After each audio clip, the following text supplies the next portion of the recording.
आपको ईश्वर की आत्मा प्राप्त हुई है। बाइबल कहती है कि आप ईश्वर के मंदिर हैं और ईश्वर की आत्मा आप में निवास करती है। आप अपने नहीं हैं, बल्कि आप ईश्वर की संपत्ति हैं। एक आस्तिक के रूप में ऐसे संकेत हैं जो दिखाते हैं कि आप ईश्वर की आत्मा को धारण करते हैं।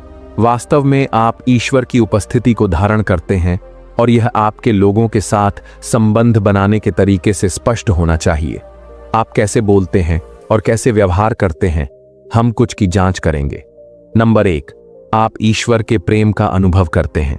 बाइबल कहती है कि ईश्वर का प्रेम पवित्र आत्मा द्वारा हमारे हृदयों में साझा किया गया है।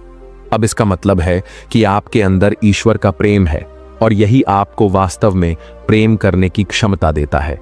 यह उन संकेतों में से एक है कि आप ईश्वर की उपस्थिति को धारण करते हैं और इसका मतलब है कि आप वास्तव में आसानी से क्षमा करने में सक्षम हैं। लोग आपसे वैध रूप से नाराज होंगे। वे जानबूझकर आपको चोट पहुंचा सकते हैं। बाइबल कहती है कि मनुष्य के लिए चोट पहुंचाना और अपमान करना सामान्य है। यीशु कहते हैं कि अपराध अवश्य होंगे, लेकिन उस पर हाय जिसके द्वारा वे आते हैं। जब अपराध आते हैं तो यह महत्वपूर्ण है कि आप प्रेम में चलें, क्योंकि परमेश्वर प्रेम है। यह गलत का रिकॉर्ड नहीं रखता है। यह धैर्यवान और दयालु है। यह झूठी गवाही नहीं देता है और यह सब पिता के स्वभाव में है। जिस तरह से आप परमेश्वर ने आपके लिए जो कुछ भी किया है उसमें प्रभावी रूप से चलने में सक्षम हैं, वह यह स्वीकार करके है कि उसने आपको क्या बनाया है।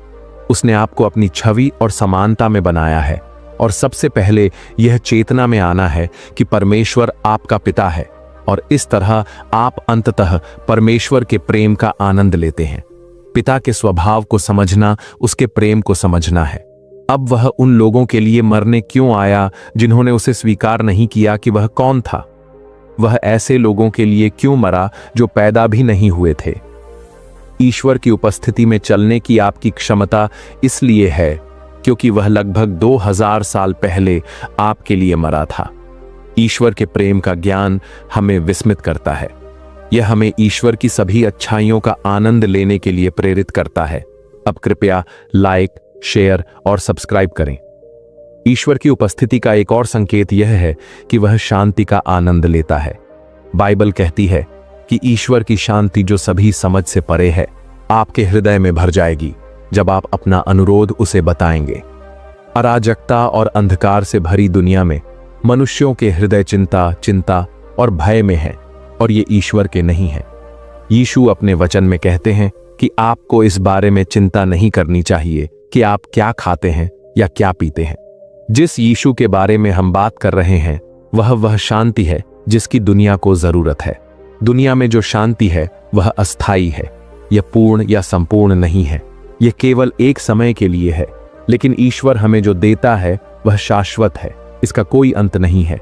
जब मुसीबतें आएंगी तब भी आप उनके बीच में आनंदित रहेंगे। तो यह बताता है कि शिष्यों ने उत्पीड़न के बीच में आनंदित क्यों हुए। उन्हें पीटा जा रहा था, फिर भी वे आनंदित थे। उनके पास एक ऐसा आनंद था जिसे समझाया नहीं जा सकता था। यह उनकी भावनाओं या उनके सामने आने वाली चुनौतियों से परे था। अब परमेश्वर का प्रेम उन पर इतना हावी हो गया था कि उन्हें अब मृत्यु का भय नहीं रहा। अब उन्हें इस बात की चिंता नहीं थी कि वे क्या खाएंगे या क्या पहनेंगे। चिंता, मेरे प्यारे दोस्त, एक पाप है। इसका मतलब है कि आप खुद पर और परमेश्वर की क्षमता पर ध्यान केंद्रित कर रहे हैं जो आपके अंदर है। परमेश्वर आप में काम कर रहा है अपनी इच्छा और अपनी इच्छा के अनुसार कार्य करने के लिए। इसलिए चाहे आप किसी भी चुनौती का सामना करें, आपको हमेशा याद रखना चाहिए कि परमेश्वर आपके अंदर है और वह कभी नहीं छोड़ेगा। अब जब हम प्रार्थना करते हैं तो हमारे साथ जो कुछ होता है वह यह है कि हमें उत्तर की गई प्रार्थनाओं का आश्वासन मिलता है। जब हम प्रार्थना करते हैं तो हम परमेश्वर से कहते हैं कि हम अपनी क्षमताओं पर निर्भर नहीं हैं। हम कह रहे हैं कि उसे हमारे जीवन पर नियंत्रण रखना चाहिए। हम कह रहे हैं कि हमारी ताकत हमें एक सीमा तक ले जा सकती है और हम चाहते हैं कि परमेश्वर हमारे जीवन में हस्तक्षेप करे। कोई गलती न करें प्यारे भाइयों, हम एक अजीब दुनिया में हैं। हम एक ऐसी दुनिया में हैं जहां दुख सामान्य है, लेकिन ऐसा नहीं होना चाहिए, क्योंकि परमेश्वर ने हमें सभी शत्रुओं पर विजय और शक्ति दी है। चूंकि आप परमेश्वर की उपस्थिति को अपने साथ रखते हैं, इसलिए आप शत्रु की योजना या रणनीति के आगे नहीं झुकते।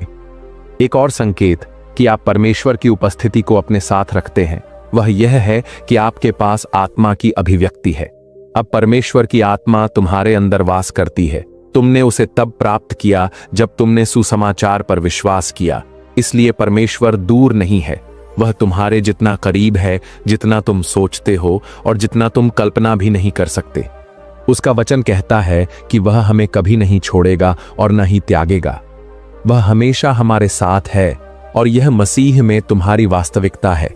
इसलिए डरना बंद करो और यह सोचना बंद करो कि उसने तुम्हें छोड़ दिया है, क्योंकि उसका वचन सत्य है और यह सत्य है। यह कभी नहीं बदलता और कभी नहीं बदलेगा। मैं चाहता हूं कि तुम कुछ जानो। ठीक है, परमेश्वर, हां, वही परमेश्वर। परमेश्वर हमारा पिता है। हां, मैं चाहता हूं कि यह बात तुम्हारे अंदर समा जाए। परमेश्वर तुम्हारा पिता है।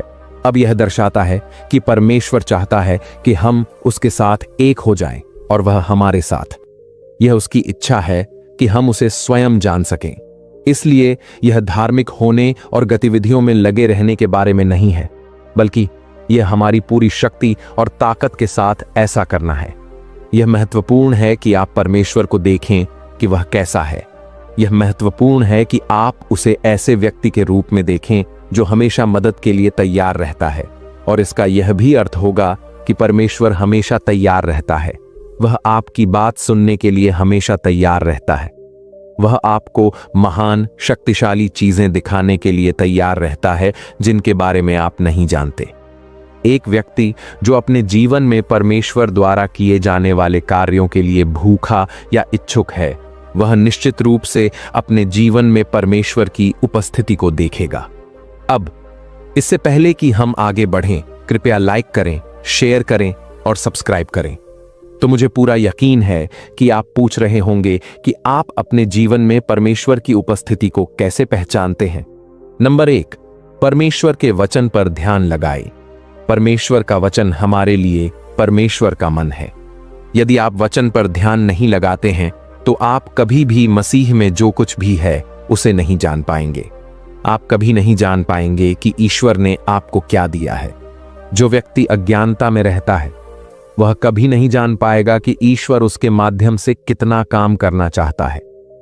अब ईश्वर केवल अपनी उपस्थिति को प्रकट करना ही नहीं चाहता, वह यह भी चाहता है कि हम मनुष्यों में भी इसे दोहराएं। जब ईश्वर कोई बात कहता है तो आपको यह जान लेना चाहिए कि वह अवश्य ही पूरी होगी। अब जब भी आप चुनौतियों या संघर्षों का सामना करें तो यह आपका आराम होना चाहिए। दूसरा, ईश्वर का वचन बोलें। यदि आप अपने जीवन में ईश्वर की उपस्थिति को प्रकट होते देखना चाहते हैं तो आपको अपने शब्दों का सही उपयोग करना सीखना चाहिए। अपने शब्दों का उपयोग यह दिखाने के लिए न करें कि ईश्वर ने आपके जीवन में क्या किया है या कर रहा है। बाइबल कहती है कि हृदय में जो भरा है वही मुंह से निकलता है। यदि आप अपने विचारों को नकारात्मकता से भर देते हैं तो आप अपने जीवन में ईश्वर को कभी भी जागृत नहीं देख पाएंगे। आप उन्हें कभी भी अपना जीवन बदलते हुए नहीं देख पाएंगे। लेकिन यदि आप उनके वचन के माध्यम से अपने अंदर उनकी क्षमता देखते हैं तो आपको उदास होने का कोई कारण नहीं होगा।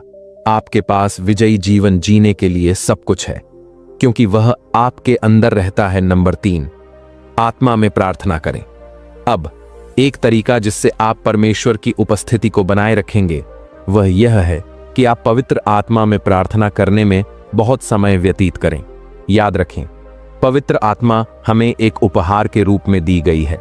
आप जो परमेश्वर ने आपके लिए किया है उसे कैसे धारण करते हैं?